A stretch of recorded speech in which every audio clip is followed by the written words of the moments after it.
দুনিয়া বদলে গেছে, এখনকার বাস্তবতাও বদলেছে। পরিকল্পিত অর্থনীতি বলেন, পরিকল্পিত নগরায়ন বলেন, এটা কেবলমাত্র কারো এখন আর পেটেন্ট নাই। দুনিয়ার সব দেশেই যারা একটু দূর দেখতে পায় তারা সবাই কম বেশি একটা পরিকল্পনার মধ্য দিয়ে অগ্রসর হওয়ার চেষ্টা করছে। আমরা একটা ঐতিহাসিক পর্বে আছি। আমাদের এখন চিন্তা করা আমাদের ভিশনটা কি।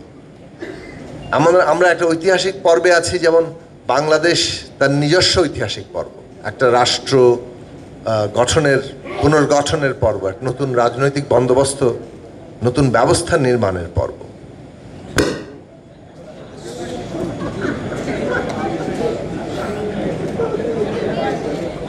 বলছিলাম যে দুনিয়াও কিন্তু একটা ঐতিহাসিক পর্বে আছে।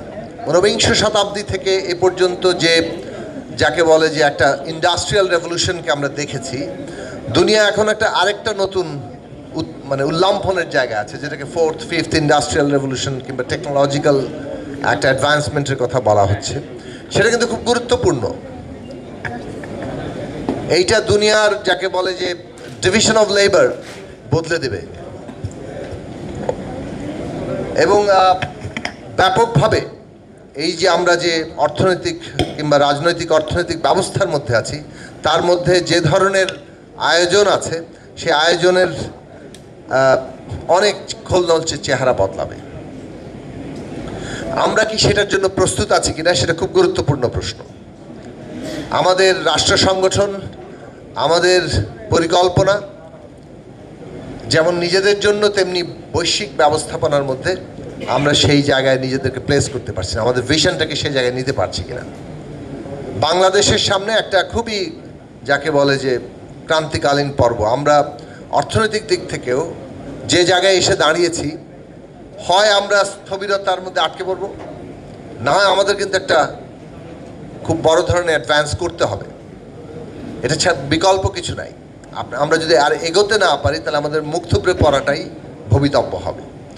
যে আমাদের এগোনোর জন্য যে শর্তগুলো দরকার, তার মধ্যে একটা যেমন পলিটিক্যাল সিস্টেমের ব্যাপারে আছে, অর্থাৎ নতুন অবস্থা, একটা বড় বৃহত্তর যাকে বলে $1 ট্রিলিয়ন ইকোনমি, সেই রকম অর্থনীতির জন্য, তার ব্যবস্থাপনার জন্য রাজনৈতিক ব্যবস্থা তার উপযোগী হতে হয়।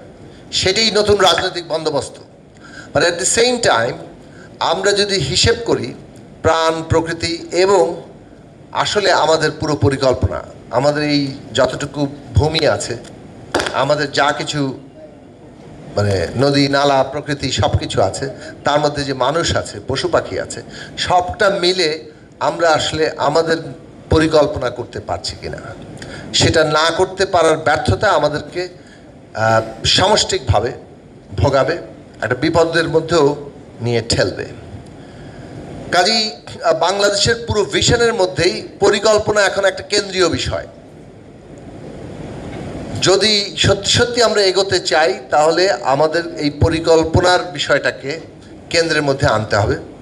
এবং সেই ক্ষেত্রে পরিকল্পনাবিদরা তারা মানে আমাদের অত্যন্ত গুরুত্বপূর্ণ অংশ, যারা